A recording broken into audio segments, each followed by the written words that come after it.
ಬಹುಶಃ ಇವತ್ತು ನಾನು ಎಲ್ಲೋ ಒಂದು ಕಡೆಗೆ ನನಗೂ ಮತ್ತು ರೈತರಿಗೂ ಇರ್ತಕ್ಕಂಥ ಒಂದು ಅವಿನಾಭಾವ ಸಂಬಂಧ. ನಾನು ಒಬ್ಬ ಹಳ್ಳಿಯಿಂದ ಬಂದಿರತಕ್ಕಂಥವ್ರು, ಗ್ರಾಮೀಣ ಸೊಗಡನ್ನು ನಾನು ಮೈಗೂಡಿಸ್ಕೊಂಡು ಬಂದಿರತಕ್ಕಂಥವ್ರು. ಹಾಗಾಗಿ ನಾನು ಕೃಷಿಗೆ ಒತ್ತು ಕೊಡೋದಕ್ಕೆ, ಪಶುಸಂಗೋಪನೆ ಒತ್ತು ಕೊಡುವಂಥ ಸಂದರ್ಭದಲ್ಲಿ ಕೃಷಿ ಮಂತ್ರಿನೂ ಅದೇ ಮತ್ತು ಪಶುಸಂಗೋಪನೆ ಮಂತ್ರಿನೂ ಅದೇ.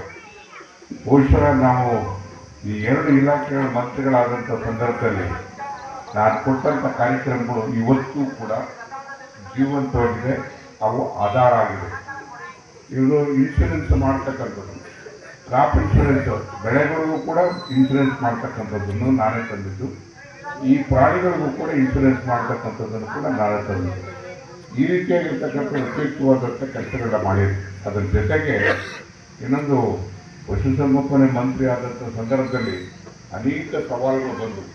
ಬಹುಶಃ ಅದು ಇಲಾಖೆಯವರಿಗೆ ಗೊತ್ತು ವಿರಹ, ಇನ್ನು ಬೇರೆ ಯಾರಿಗೂ ಕೂಡ ಗೊತ್ತಿಲ್ಲ. ಅದು ನಾನು ಪಶುಸಂಗೋಪನೆ ಮಂತ್ರಿ ಆದಾಗ ನನಗೆ ಎರಡು ದೊಡ್ಡ ಸವಾಲು ಬಂತು.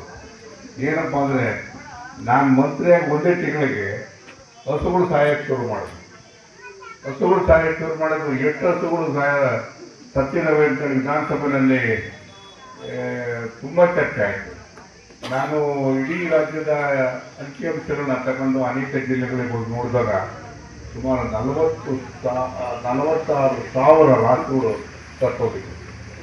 ಆ ಕಾರಣಕ್ಕೋಸ್ಕರ ನಾನು 46,000 ರಾಸುಗಳಿಗೆ ರೈತನಿಗೆ ನೇರವಾಗಿ ನಷ್ಟ ಆಗ್ತದೆ, ಅವ್ರಿಗೇನಾದ್ರು ಒಂದು ಪರಿಹಾರವನ್ನು ಕೊಡಬೇಕು ಅಂತೇಳಿ ತೀರ್ಮಾನ ಮಾಡಿ ಸಚಿವ ಸಂಪುಟದಲ್ಲಿ ತೀರ್ಮಾನ ಆಗಿದೆ. ಏನಂದರೆ, ಒಂದು ರಾಸಿಗೆ 10,000 ಕೊಡಬೇಕು ಅಂತೇಳಿ.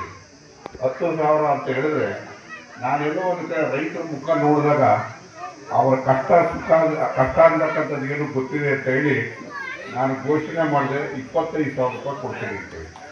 25,000 ರೂಪಾಯಿ ಕೊಡ್ತೀನಿ ಅಂತ ಹೇಳಿದಾಗ ಸಚಿವ ಸಂಪುಟದ ಒಪ್ಪಿಗೆ ಇಲ್ದೆಲ್ಲ ಘೋಷಣೆ ಮಾಡಿದ್ದೀರಿ. ನಾನು ಯಾವ ಮಟ್ಟಕ್ಕೆ ಬೇಕಾದ್ರೂ ಹೋಗ್ತೀನಿ, ನಾನು 25,000 ಕೊಡಲೇಬೇಕು ಅಂತೇಳಿ 46,000 ರಾಸುಗಳಿಗೂ ಕೂಡ 25,000 ರೂಪಾಯಿ ಕೊಡುವಂಥ ಕೆಲಸವನ್ನು ನೇರವಾಗಿ ಮಾಡುವಂಥ ಕೆಲಸವನ್ನು ಮಾಡಿದೆ. ಹಾಗೆ ಅನೇಕ ಸವಾಲುಗಳು ಬರ್ತದೆ. ಯಾಕೆ ಹಸುಗಳು ಸಾಯಕ್ಕೆ ಶುರುವಾದವು ಅಂತ ಹೇಳಿದ್ರೆ ನಿಮಗೆಲ್ಲ ಗೊತ್ತಿದೆ. ಈಗಾಗಲೇ ನಿಮಗೆ ವ್ಯಾಕ್ಸಿನೇಷನ್ ನಡೀತಾ ಇದೆ. ಇಲ್ಲಿ ಕುರಿಗೆ, ದನಗಳಿಗೆ ಎಲ್ಲದಕ್ಕೂ ಕೂಡ ವ್ಯಾಕ್ಸಿನೇಷನ್ ನಡೀತಾ ಇದೆ. ನಾನು ಮಂತ್ರಿಯಾಗ ಪೂರ್ವದಲ್ಲಿ 2-3 ವರ್ಷ ವ್ಯಾಕ್ಸಿನೇಷನ್ ಆಗಿರಲಿಲ್ಲ. ಆಗಿಲ್ಲದಂಥ ಸಂದರ್ಭದಲ್ಲಿ ವ್ಯಾಕ್ಸಿನೇಷನ್ ಮಾಡಿಸಕ್ಕೆ ಅಂತೇಳಿ ಪ್ರಾರಂಭ ಮಾಡಿ, ಅದಕ್ಕೆ ಎಲ್ಲಿಂದ ತರಬೇಕು ಅದಕ್ಕೆ ವ್ಯಾಕ್ಸಿನೇಷನ್ ಅಂತ ಹೇಳಿದ್ರೆ, ನೀವೆಲ್ಲೋ ಡೆಲ್ಲಿಯಿಂದ ಬಿಟ್ಟು ಎಲ್ಲ ಒಂದು ಕಂಪನಿಗಳಿಂದ ತರಬೇಕಾಗಿತ್ತು. ಅದು ಸಿಗೋದು ಭಾಳ ಕಷ್ಟ ಆಗ್ತಿತ್ತು ಆ ಸಂದರ್ಭದಲ್ಲಿ. ಆಗ ನಾನು ಹೈದರಾಬಾದ್ಗೆ ನನ್ನನ್ನು ಒಂದು ವ್ಯಾಕ್ಸಿನ್ ಓಪನ್ ಮಾಡೋದಕ್ಕೆ ಒಂದು ಫ್ಯಾಕ್ಟ್ರಿಗೆ ಕರೆದರು. ಅಲ್ಲಿ ಹೋದ್ಮೇಲೆ ನಾನು ಆ ಫ್ಯಾಕ್ಟ್ರಿಗೆ ನಾನು ಹೇಳಿದೆ, ಕರ್ನಾಟಕದಲ್ಲಿ ನಾನು ಜಾಗ ಕೊಡ್ತೇನೆ, ಅದು ಇದೇ ರೀತಿಯಾದಂಥ ಫ್ಯಾಕ್ಟ್ರಿಯನ್ನು ನೀವು ನಮ್ಮಲ್ಲಿ ಮಾಡಬೇಕು ಅಂತೇಳಿ. ಯಾಕೆಂದರೆ ವ್ಯಾಕ್ಸಿನೇಷನ್ ಸಕಾಲಕ್ಕೆ ಸಂದರ್ಭಕ್ಕೆ ಸಿಗ್ತಿರಲಿಲ್ಲ. ಹಾಗಾಗಿ ಸುಮಾರು 40 ಎಕರೆ ಜಾಗವನ್ನು ಬೆಂಗಳೂರಿನಲ್ಲಿ ಕೊಟ್ಟು, ನಿಮಗೆ ಜ್ಞಾಪಕ ಇರಬಹುದು, ಭಾರತ್ ಬಯೋಟೆಕ್ನ ನಾನು ಅಲ್ಲಿ ಮಾಡಿ ಇವತ್ತು ವ್ಯಾಕ್ಸಿನೇಷನ್ಗೆ ಕೊರತೆ ಇರ್ತಕ್ಕಂಥದ್ದಿಲ್ಲ. ನಮ್ಮ ರಾಜ್ಯದ ರಾಸುಗಳಿಗೆ ಅಲ್ಲದೆ ಬೇರೆ ರಾಜ್ಯಕ್ಕೂ ಕೂಡ ಕಳಿಸ್ಕೊಡ್ತಕ್ಕಂಥ ಒಂದು ವಾತಾವರಣ ಸೃಷ್ಟಿಯಾಗಿರ್ತಕ್ಕಂಥದ್ದು. ಯಾಕೆ ನಾನು ಇವೆಲ್ಲ ಹೇಳ್ತೀನಿ ಅಂತ ಹೇಳಿದ್ರೆ, ನಿಮಗೆ ಭಾಳ ಸುಲಭ. ಒಂದು ನನಗೆ ಬೇಜಾರಾಗಿದ್ದು ಅಂತಂದರೆ, ನಾನೇನೋ ಭಾರಿ ದೇವಸ್ಥಾನದಿಂದ ದೊಡ್ಡ ಕಟ್ಟಡ ಕೊಟ್ಟಿದ್ದೀರೋ ಅಂತ ಹೋದರೆ, ಇದೆಲ್ಲ ಒಂದು ಕಡೆಗೆ ಮೂಲೆಯಲ್ಲಿರೋದು ಒಂದು ಜಾಗ ಕೊಟ್ಟಿದ್ದೀನಿ. ಏನೇ ನಡೀತಾ ಇದೆ. ಬಹುಶಃ ನಾನು ಪ್ರಾರಂಭ ಆದಮೇಲೆ 6 ತಿಂಗಳಿಗೆ ಒಂದ್ಸರಿ ವ್ಯಾಕ್ಸಿನೇಷನ್ ಸತತವಾಗಿ ಆಗ್ತಾ ಇದೆ. ಯಾವ ಸಂದರ್ಭದಲ್ಲೂ ಕೂಡ ಹತ್ತಪ್ಪೋತ ಕೆಟ್ಟಾಗಿಲ್ಲ. ಹಾಗಾಗಿ ಇವತ್ತು ಮೂಕ ಪ್ರಾಣಿಗಳು ಏಕಾಏಕಿ ಸಾಯ್ತಕ್ಕಂಥದ್ದನ್ನು ತಪ್ಪಿಸೋದಕ್ಕೆ ಸಾಧ್ಯ ಆಗಿದೆ.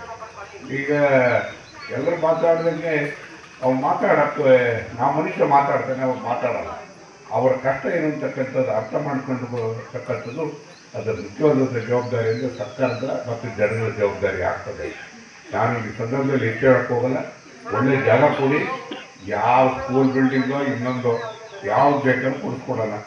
ಒಳ್ಳೆ ಒಂದು ಬಿಲ್ಡಿಂಗನ್ನು ಕೊಡ್ತಕ್ಕಂಥ ಕೆಲಸವನ್ನು ಕೂಡ ನಾನು ಮಾಡ್ತೀನಿ ಆದಷ್ಟು ಬೇಗ.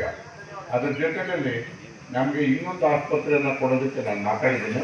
ಇನ್ನೊಂದು ಆಸ್ಪತ್ರೆ ಎಲ್ಲಿ ಕೊಡಬೇಕು ಅಂತಕ್ಕಂಥದ್ದನ್ನು ನೀವು ಹೇಳಿದ್ರಿ.